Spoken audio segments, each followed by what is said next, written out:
ایک دفعہ کا ذکر ہے کہ ایک چڑیا اپنی بیٹی ٹومی کے ساتھ رہا کرتی تھی۔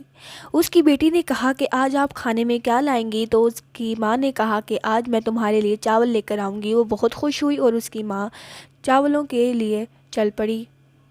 وہ جاتی کہ اچانک سے اسے چاول مل گئے۔ وہ بہت ہی زیادہ خوش ہوئی اور اس کو اٹھایا، ان چاولوں کو اٹھایا اور وہ وہاں سے گھر کے لیے روانہ ہو گئی۔ وہ جا رہی تھی کہ اچانک راستے میں اسے چونٹی نظر آئی۔